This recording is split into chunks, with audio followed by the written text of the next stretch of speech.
नमस्कार दर्शकवृन्द, यहाँहरूलाई हार्दिक स्वागत गर्न चाहन्छु। म नवराज थानुक। यो टेलिभिजनको विशेष कार्यक्रम न्युज एन्ड भ्युजमा आज हामी विशेष गरी प्रचण्ड सरकार गठन भएको झन्डै 10 दिन बितिसकेको छ।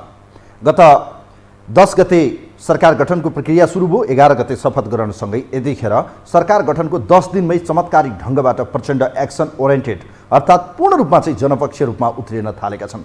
के यसपटक प्रधानमन्त्रीत्व काल आफ्नो सफल बनाउने र पुनः माओवादीलाई 2064 को एउटा लहरमा फर्काउने दाउपेजमा रहेका प्रचण्ड सफल होलान् या नहोलान् त्यो त समयले कालखण्डले बताउनेछ।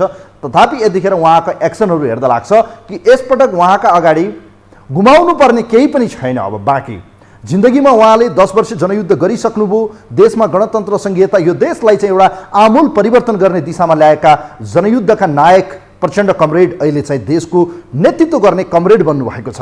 उहाँ कमरेडले चाहिँ जुन किसिमले यतिखेर साहस गरिरहनु भएको छ, दायाँ बायाँ कसैलाई नहेरिकन, खास गरी आफ्नो मन्त्रीमण्डलमा पनि भागभण्डा मिलाइकन, अझ नभए मन्त्रीमण्डल फुटाएर हुन्छ कि मन्त्रीलाई चाहिँ बिलाएर हुन्छ कि मन्त्रालय फुटाएर हुन्छ कि जसरी हुन्छ उहाँ सत्ता टिकाउने दाउपेचमा हुनुहुन्छ। तथापि यतिखेर उहाँलाई देखिएका चुनौतीहरू भने धेरै छन्। सत्ता गठबन्धनका यी सबैलाई मिलाएर लग्नु छ, जनताका कैयौँ निराशाहरूलाई चाहिँ त्यसलाई आशामा परिणत गर्नु छ, देखिएको अर्थतन्त्र डामाडोलको अवस्थाबाट माथि उकास्नु छ, यो देशका गरिब निमुखा शोषित पीडित र घाइते अपाङ्ग जो चाहिँ जनयुद्धमा होमिएका योद्धाहरू छन् तिनका निम्ति भरण पोषण र उहाँका सामाजिक सुरक्षालाई हेर्नु छ र शान्ति सम्झौतालाई पनि टुङ्गोमा पुर्याउनु छ, जसका निम्ति काङ्ग्रेसको साथ अपरिहार्य छ।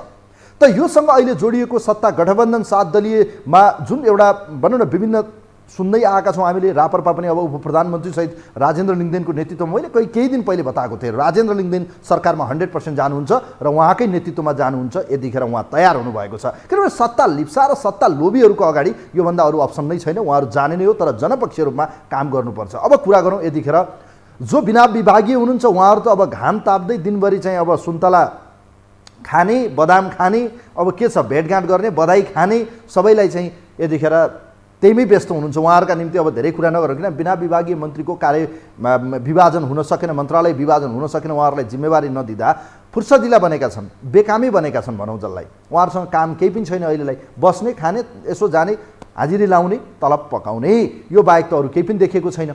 तर जसले अहिले जिम्मेवारी पाइरहनु भएको छ, वाह गर्ने गरिकन चाहिँ प्रधानमन्त्री प्रचण्ड लागिरहनु भएको छ। चाहे भन्सारमा होस्, कडाइ गर्ने सवालमा, मोबाइल ल्याउन दिने छुट गर्ने सवालमा होस्, कर्मचारीलाई प्रोत्साहन गर्ने सवालमा होस्, सचिवहरूलाई निर्देशन गर्ने सवालमा होस्, भनौँ न खास गरी राजधानी विभागमा चाहिँ लागेको लाइन हटाउने कुरामा होस्, यातायात व्यवस्था कार्यलाई चुस्त दुरुस्त बनाउने कुरामा होस्, या भनौँ कुनै पनि क्रसर उद्योगहरूलाई एक्सन लिने कुरामा होस्, हरेक ठाउँमा चाहिँ जनपक्षीय रूपमा, जस्तो पेट्रोलको मूल्य घटाउने सवालमा आज मात्र निर्देशन दिनुभएको छ कि पेट्रोलियम पदार्थको मूल्य भारतमा समायोजन भयो, त्यहाँबाट सस्तो आएको छ, तर नेपालमा एज इट इज जे छ त्यही नै रहेको अवस्थामा यसलाई घटाउन उहाँले चाहिँ आपूर्ति मन्त्रालयले चाहिँ या भनौँ त्यहाँका कार्यालयका जो हुनुहुन्छ आपूर्ति मन्त्रालयका सचिवहरूलाई निर्देशन गरिसकेको अवस्था छ।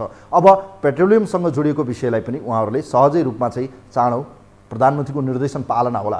एकपछि अर्को गरी बोल्ड तरिकाले रवि लामिछाने गृहमन्त्री एवं उपप्रधान तथा गृहमन्त्री रवि लामिछाने उत्रिनु भएको छ। अवैध रूपमा सञ्चालन गरिएका, जसले लाइसेन्सलाई चाहिँ रिन्यू गरेका छैनन्, क्रसर उद्योगहरू बन्द गर्न उहाँले निर्देशन गरिसक्नु भएको छ। जसरी उहाँले चाहिँ भनौँ न सुरक्षाकर्मीहरू जसरी भान्से या भनौँ ड्राइभरको रूपमा चाहिँ विभिन्न भिआइपीका घरहरूमा खटाइएका थिए तिनलाई थुत्ने काम गर्नुभयो। तथापि आज प्रधानमन्त्रीले निर्देशन दिँदै 35 वटालाई पुनः रिटर्न गर्न र त्यसलाई तत्काल चाहिँ कायम राख्न उहाँले लिस्टेड सहित गृहमन्त्रीलाई दबाब दिनुभएको छ। गृहमन्त्री यतिखेर दबाबमै हुनुहुन्छ। हेरौँ अब कतिको चाहिँ यो जुङ्गाको लडाइँ टिक्छ। यो अवस्थामा हेर्दाखेरि गृहमन्त्रीको छड्के, खास गरी काठमाडौँमा टाइम कार्ड लगाउने सवालमा होस्, या भनौँ यातायात व्यवस्था कार्यालयदेखि लिएर यतिखेर राजधानीमा चाहिँ निर्देशन गर्ने सवालमा होस्, जिल्लाका प्रत्येक जिल्लाका सिडिओहरूलाई निर्देशन गर्ने सवालमा होस्, जनतालाई शास्ति भोग्न नपरोस् र सुशासनलाई चाहिँ स्ट्रङली काम गर्नुपर्छ भन्ने पक्षमा रवि लामिछानेको एक्सन। त अर्कोतिर उपप्रधान तथा भौतिक यातायात मन्त्री जो हुनुहुन्छ यतिखेर देखिनु भएको नारायण काजी श्रेष्ठ पनि यसपटक मौकालाई चुक्न दिने पक्षमा हुनुहुन्न। उहाँ अन द स्पोट गएर, फिल्डमै गएर अनुगमन गर्दै, निर्देशन दिँदै कारबाहीको डन्डा बजारिरहनु भएको छ। हामी सुन्दैछौँ यातायात कार्यालयमा चाहिँ कैयौँ बिचौलियाहरूको उहाँले चाहिँ जिना हराम गर्नुभएको छ, सातो खानुभएको छ, कैयौँ माथि चाहिँ पक्राउ गरेर मुद्दा समेत चलिरहेको अवस्था छ। आज पनि उहाँले सीतापाइला लगायतका क्षेत्रमा अनुगमन गर्नुभएको छ। देशैभरिको विकासलाई द्रुत गतिमा चाहिँ दिन र ठेका जसले लिइरहनु भएको छ ठेकेदारहरू या निर्माण व्यवसायलाई पनि निर्देशन गर्नुभएको छ। अब काममा ढिलाइ सुस्ती नहोस् र कर्मचारीहरूलाई पनि उहाँले निर्देशन गर्नुभएको छ लिकेज र यसको प्रब्लम कहाँनिर हो यसलाई सल्युसन गर्नतिर लाग्नुहोस्। यी त भए प्रचण्ड सरकारका बोल्ड निर्णयहरू जसरी गर्दै हुनुहुन्छ। अब यहाँ कम्पिटिसन विकासको हुनेछ। यहाँ कसको कुर्सी हुनेछ भन्ने त प्रतिपक्षमा रहेको काङ्ग्रेसले प्रतीक्षा गर्नेछ, वेटिङ गभर्मेन्ट रहनेछ। तर यतिखेर भागभन्डा मिलाउँदै कहीँ कतै काम गर्ने सिलसिलामा जोस जागरसहित आएकाहरू भने यतिखेर राम्रो काम गर्दै काम गर्न नदिएको एउटा आरोप लगाउने र त्यसपछि चाहिँ भोलिको दिनमा चाहिँ प्रतिपक्ष गए पनि खरो रूपमा चाहिँ अपोजिसनको पोस्टमा चाहिँ बस्ने र खरो रूपमा चाहिँ सरकारलाई खबरदारी गर्ने र मत लिने दाउपेचमा यतिखेर रवि लामिछानेको स्ट्राटेजी, राजेन्द्र लिङ्गदेनको स्ट्राटेजी देखिन्छ। यो स्ट्राटेजी ओली र प्रचण्डले राम्रैसँग बुझेका छन्। सत्ता सन्तुलन मिलाउनु पनि छ र आफूभन्दा बेटर काम गरेर कहीँ कतै चाहिँ चर्चा कमाए भने भोलिको दिनमा सत्ता शासन तिनको हातमा जान्छ भन्ने चर्चा भने एक किसिमको खुल्दुली पनि होला।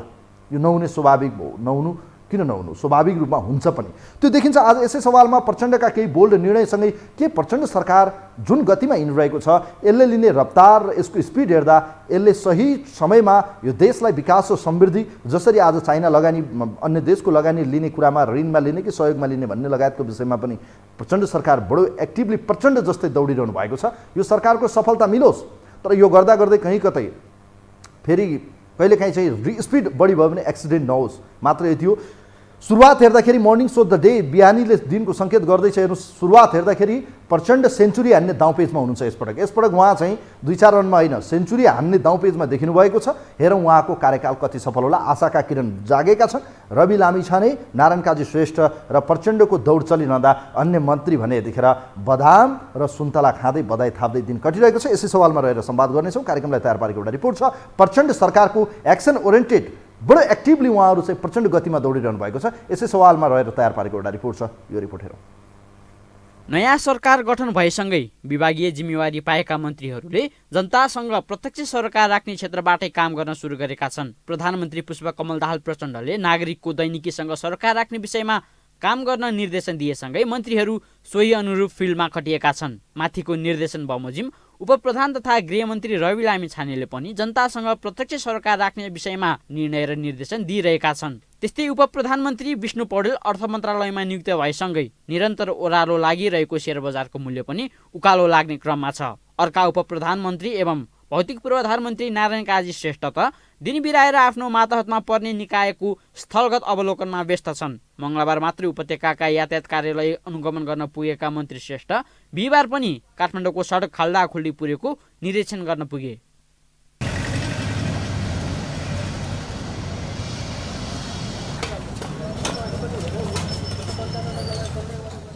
काठमाडौँभित्रको सडक मर्मत सम्भार गर्ने निकाय विभिन्न छन्, जसमा महानगरपालिका, बागमती सभ्यता एकीकृत विकास समिति, उपत्यका विकास प्राधिकरण, सडक डिभिजन कार्यालय जस्ता निकायहरू पर्छन्। देशकै राजधानी भए पनि विभिन्न मर्मतको नाममा अधिकतम समय सडक खाल्डाखुल्डीकै अवस्थामा रहने गरेको छ। राजधानीवासीलाई त्यही नियतिबाट छुटकारा दिलाउन मन्त्री श्रेष्ठले उपत्यकाका सडकको खाल्डाखुल्डी 15 दिनभित्र र देशभरिका राजमार्गको खाल्डाखुल्डी 1 महिनाभित्र पुरिसक्न निर्देशन दिएका छन्।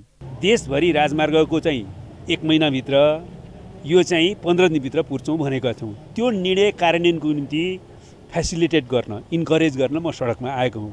हाम्रा सबै सडक विभागका, त्यस अन्तर्गतका डिभिजनका, मर्मतका डिभिजनका साथीहरू काम गरिराख्नु भएको छ, तर त्यसलाई व्यवस्थित रूपमा हर हालतमा 15 दिनमा सक्नुपर्छ। निरन्तर काम गरिरहेको भए पनि मन्त्रीको आगमनले थप काम गर्न प्रोत्साहन मिल्ने डिभिजन कार्यालयका कर्मचारीहरू बताउँछन्। मेलम्चीको पानीदेखि विद्युत प्रसारणले गर्दा हिलाम्मे र धुलाम्मे हुने काठमाडौँको सडक मध्ये सडक डिभिजनले 300 किलोमिटर मात्र हेर्छ। तर पनि खाल्डाखुल्डी हुँदा सडक डिभिजनले नै गाली खानु परेको उनीहरूको भनाइ छ। यद्यपि मन्त्रीको निर्देशन अनुसार नै अगाडि बढ्ने योजनामा सडक डिभिजन कार्यालय छ। हामीले चाहिँ के छ भन्दा सडक डिभिजन काठमाडौँ अन्तर्गत रहेका समग्र सडकहरू कम्तीमा नि 80-90% चाहिँ सडकहरू पटोल फ्री नै छन्, खाल्डाखुल्डी छैन। किन भन्दा सडक त यहाँ धेरै निकायले सडक हेर्छन्, धेरै निकायले हेर्ने सडक भएको हुनाले जुन सडकमा खाल्डो परे पनि सडक विभाग भनिन्छ, तर धेरै निकायको आफ्नो आफ्नो सडक छ।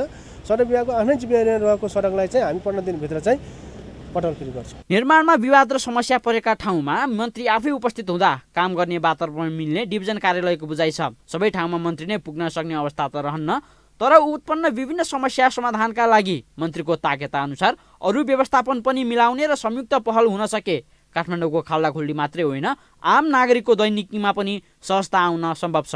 फगत सस्तो लोकप्रियता र हुकुमी शैली मात्रै हो भने विगतमा अन्य मन्त्रीको झैँ उनको यो दौडा पनि फिका हुनेछ। आश गरौँ पटक पटक मन्त्री बनेका श्रेष्ठको यो दौडाले सार्थकता पाउनेछ।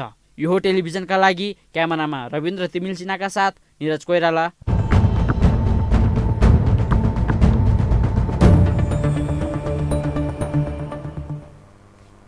दर्शकवृन्द, यतिखेर सरकार गठन भएको 10 दिनमै रफ्तार भने बडो स्पिड देखिएको छ प्रचण्ड नेतृत्वको सरकारको।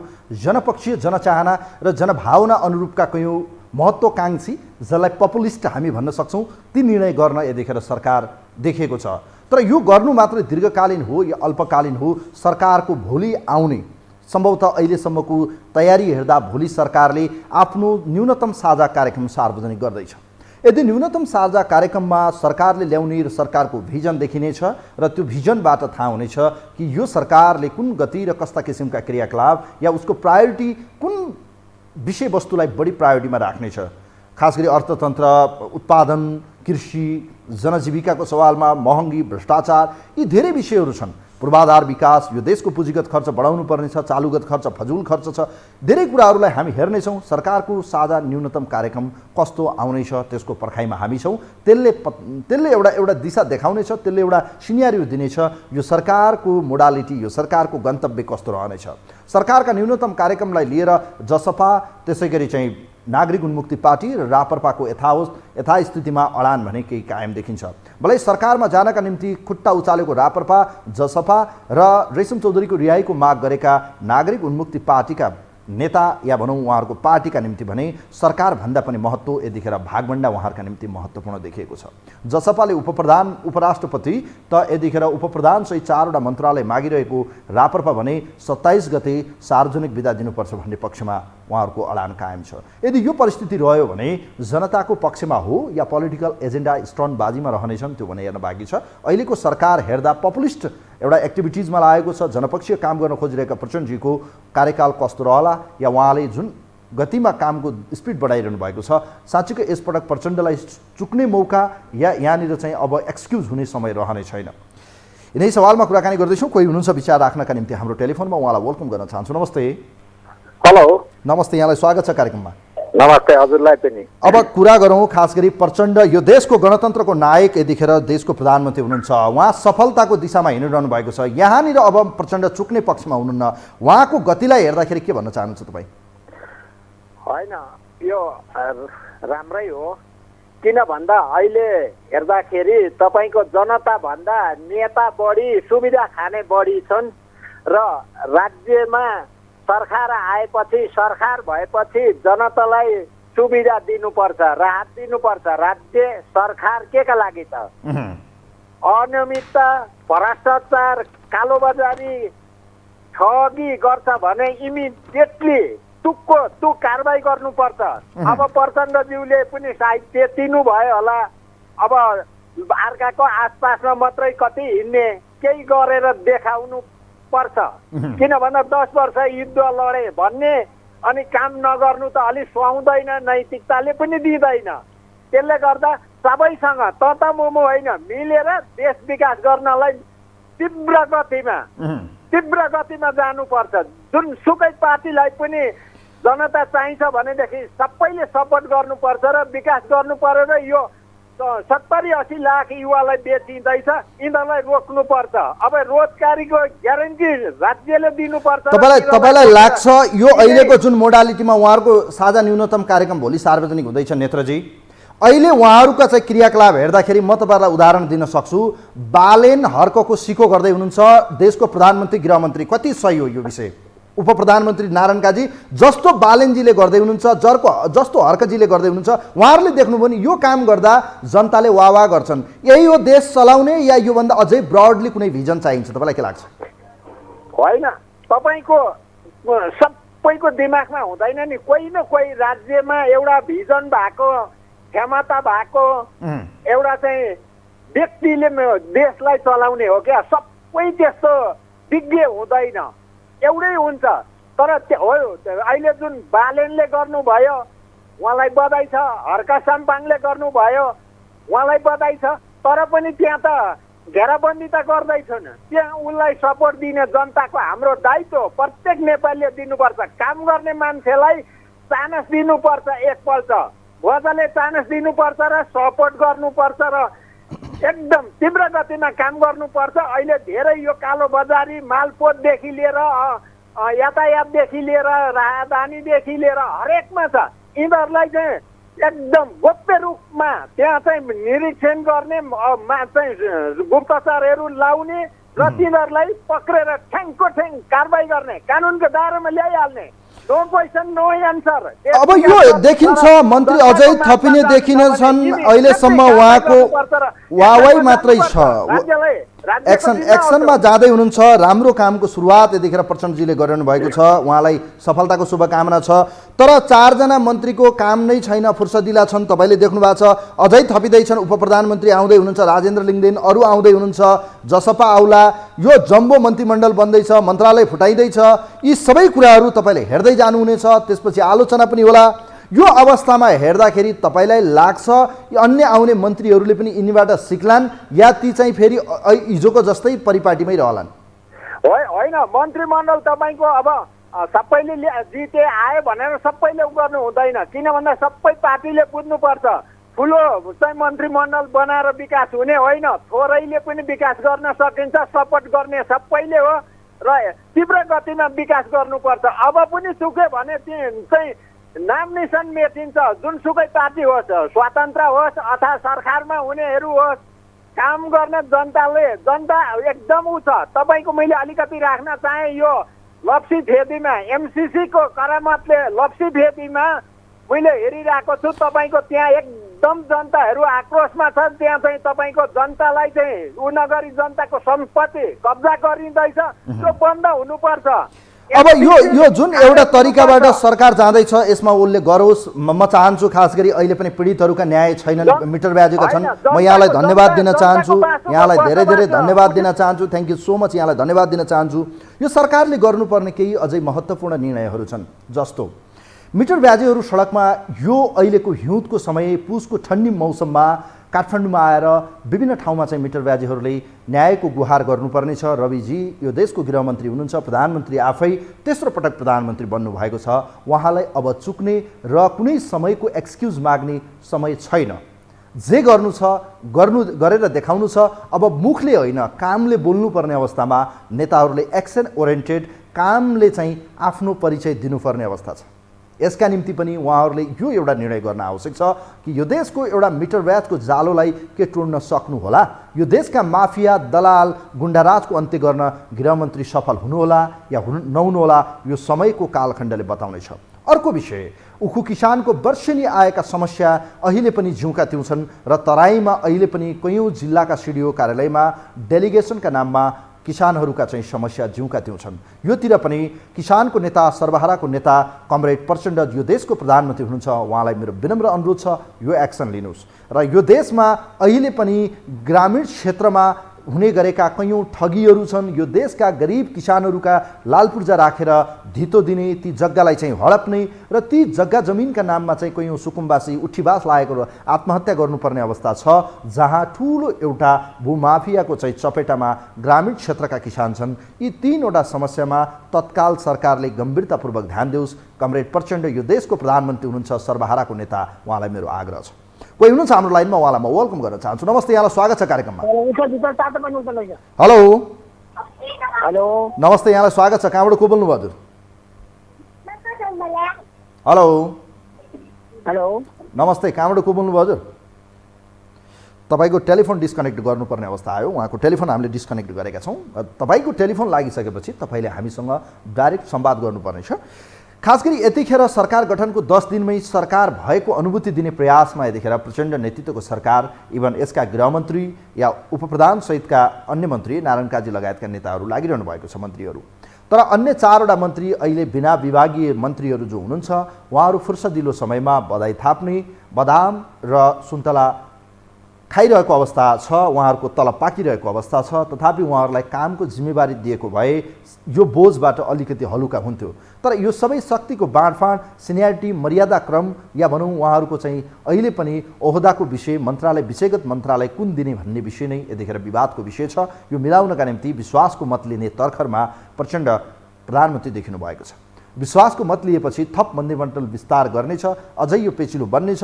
त्यसका निम्ति मुख्यमन्त्रीहरूको पनि विषय छ। यो सरकार जति देखिँदैछ त्यति काम गर्न सहज देखिन्न। यदि पपुलर काम गर्न थाले त एमालेको लागि यो प्रचण्ड सरकार सफल रह्यो त प्रचण्डको वाहवाही हुनेछ।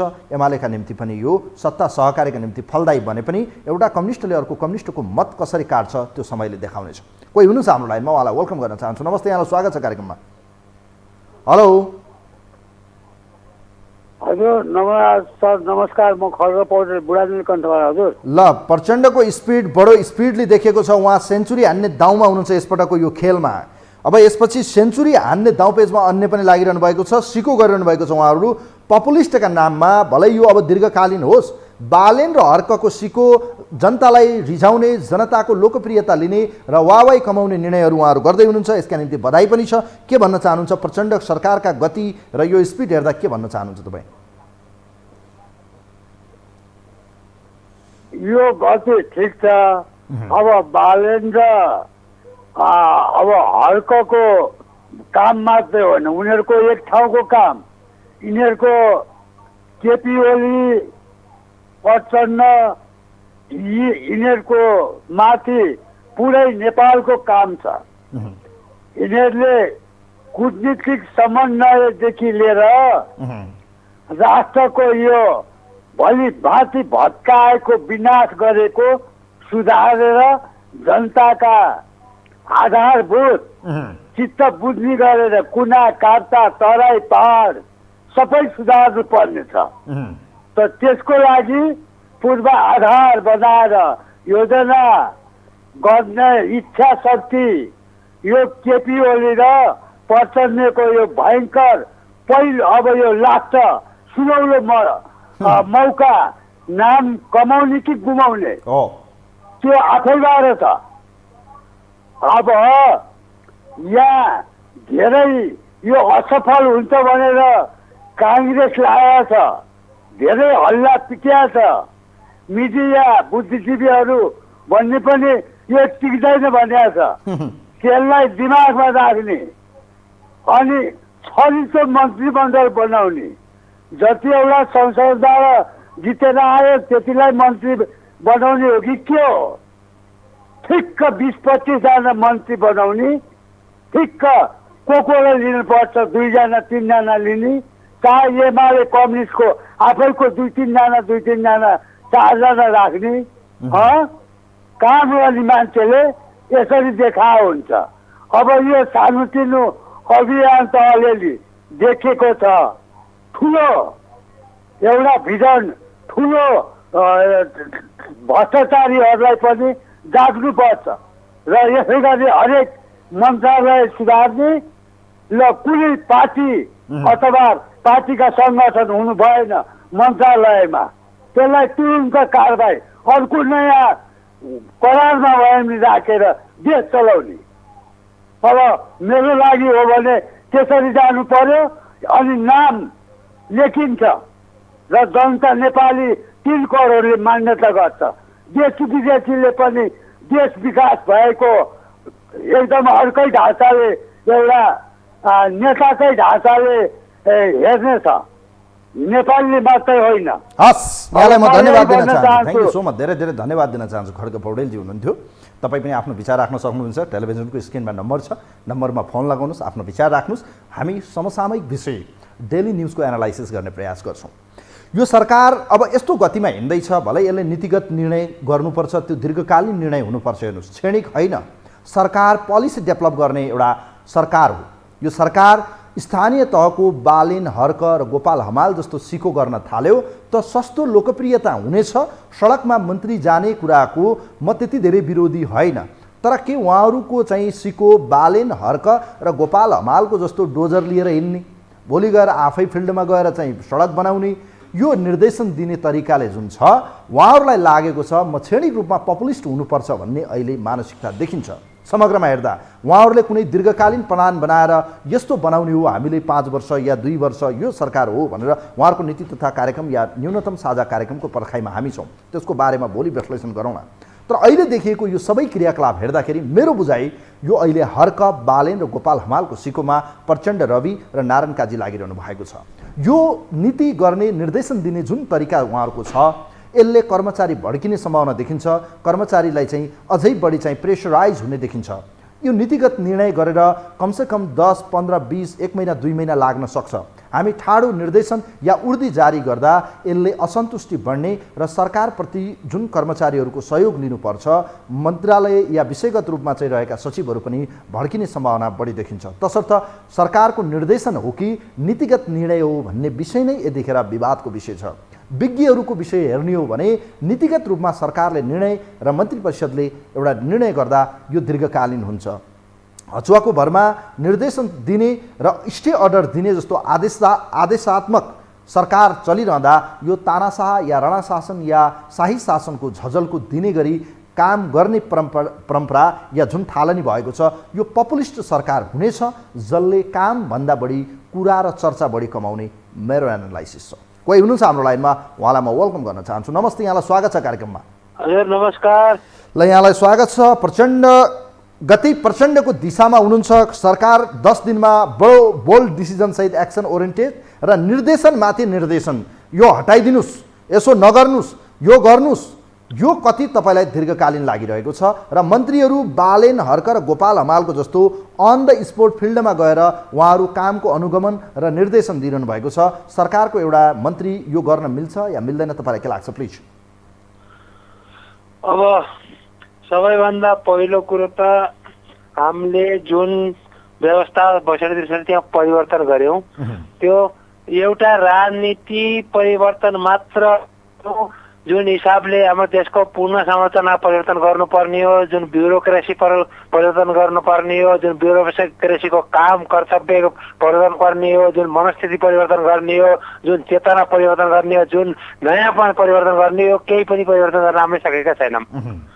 उहाँहरूले निर्देशन दिनुहुन्छ कर्मचारीहरूलाई, कर्मचारीले उहाँलाई टेर्दैनन्। किनभने आजसम्मको परम्परा कोही पनि सरकार 5 वर्ष नचल्ने, 3 महिने, 6 महिने, 9 महिने सरकारहरूको जुन क्रियाकलाप थियो, जुन हिसाबले उनीहरूले आफ्ना व्यक्तिगत स्वार्थ पुरा गर्न र कर्मचारीहरूलाई परिचालन गरेका थिए, आज तिनै कर्मचारीहरूले यिनी नेताहरूका या मन्त्रीहरूका कुनै पनि निर्देशन आदेश पालन गर्दैनन्। र यिनीहरूले जति चाहे पनि यी कर्मचारीहरूबाट यिनीहरूको आदेश पालन हुनेवाला म देख्दैन। अहिले जुन स्पिडमा प्रचण्ड, नारायण काजी र गृहमन्त्री रवि लामिछाने लागिरहनु भएको छ, उहाँहरूको स्पिड हेर्दाखेरि यस्तो लाग्छ कि उहाँहरू रोकिने पक्षमा हुनुहुन्न, उहाँहरू बुलेट ट्रेनको स्पिडमा हिँड्दै हुनुहुन्छ उहाँ, होइन? यो रेसलाई हेर्दाखेरि तपाईँ रिले रेस देख्नुहुन्छ कि सर्ट रेस देख्नुहुन्छ तपाईँ? अब जुन हिसाबले यो अहिले चलिरहेको छ, यसले अझ आजसम्म त जुन कर्मचारी तन्त्र र राजनीतिक तन्त्र मिलेर जुन हिसाबले यो देशलाई बमलुट गरेका थिए, अब यस विषयमा अब दरार परेर यिनी आपसमा टक्राउ हुने देख्छु म त।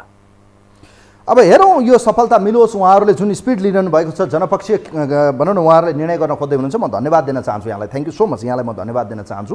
अब अन्तिम कल लिनेछौँ र सँगै विश्लेषण पनि गर्दैछौँ, सुझाव पनि हामी लिँदैछौँ र खास गरी यो सरकारको जुन नीति तथा कार्यक्रम या न्यूनतम साझा कार्यक्रम भोलि आउँदैछ, त्यसले देखाउनेछ कि यसको खुट्टी के हो, यसको गन्तव्य के हो, यसको दिशा के हो, यसले लिने आफ्नो लक्ष्य के हो, त्यसको एउटा मोडालिटी भोलि हामी सार्वजनिक रूपमा हेर्न पाउनेछौँ कि यो सरकारका लक्ष्य या महत्त्वाकांक्षा के छन्, यो सरकारले लिन खोजेको चाहिँ दिशा कुन दिशा हो, पूर्व, पश्चिम, उत्तर, दक्षिण, कुन दिशामा यो सरकार जान्छ, यसको निर्क्युल भोलि हुनेछ। किनभने यसको न्यूनतम साझा कार्यक्रम हेरिनेछ। अब यो अहिलेको परिस्थितिमा हिजोको जस्तो रहने सम्भावना किन पनि देखिन्न भने स्थानीय तहको निर्वाचनले एउटा झझलको उहाँहरूलाई के प्रेसर दिएको छ भने अब हामीले व्यवस्थाका कुरा गरेर होइन, प्रतिगमन र अग्रगमनका कुरा गरेर होइन, लोकतन्त्र र गणतन्त्र यो राजावादी र प्रजातन्त्रवादी या तानाशाहको कुरा गरेर होइन, हामीले जनताको दैनिकीसँग जोडिएको व्यवस्थाभन्दा अवस्थाका मोडालिटीमा जानुपर्ने एउटा लक्ष्यका साथ हिँडिरहेको जस्तो देखिन्छ।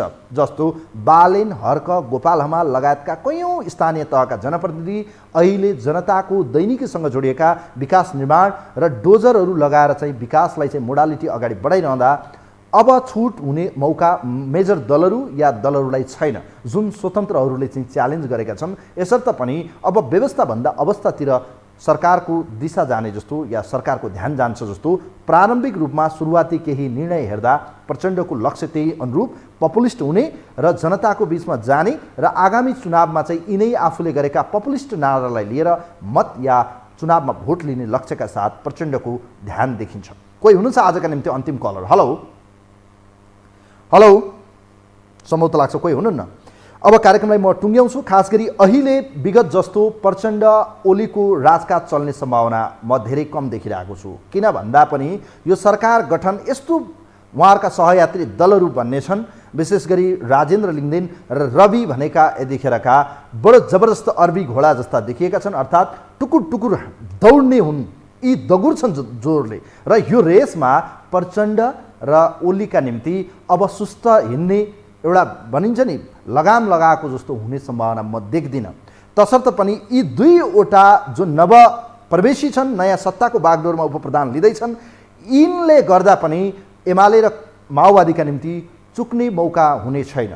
यदि चुक्नुभयो त सरकार खस्नेछ, किनभने राजेन्द्र लिङ्गदेन र रवि एक्सन ओरिएन्टेड र भ्रष्टहरूको चाहिँ भनौँ न यतिखेर फाइल खोल्ने या उहाँहरूको सातो खाने, उहाँहरूका निम्ति चाहिँ एउटा बाघ चाहिँ गर्जिनेछन्। यो अवस्थामा अब रहेका माफिया या भ्रष्टहरूको लागि संरक्षक बनेका या देखिएकाहरूका निम्ति भने अब त्यति सहज देखिँदैन। यसर्थ पनि यो सरकारसँग जोडिएको दुईटा विषय रहनेछ, या त रवि र राजेन्द्रको गतिमा चाहिँ उहाँहरू प्रचण्ड र ओली दगुर्नु पर्नेछ। यदि दगुर्न सक्नु भएन, आरोप जति प्रचण्ड र ओलीको टाउकोमा पर्नेछ, रवि र राजेन्द्र चोखिनेछन् र चुनावमा यसको बेनिफिट रवि र राजेन्द्र लिनेछन्। तर काङ्ग्रेससँगै पछिल्लो समय माओवादी र एमालेका निम्ति भने दुर्भाग्य हुनेछ। पपुलिस्ट जति चाहिँ रवि र राजेन्द्र हुने, अनि यसको दोषारोपण र दोष जति प्रचण्ड र ओलीको टाउकोमा जाने देखिन्छ। यसर्थ पनि सबैको काम गति या भनौँ अब विकास निर्माण र कामको प्रतिस्पर्धा हुने देखिन्छ। हेर्नुहोस्, कार्यक्रममा यही बिट मार्छु। कार्यक्रमको टिमसँगै म पनि बिदा हुन्छु। नमस्कार।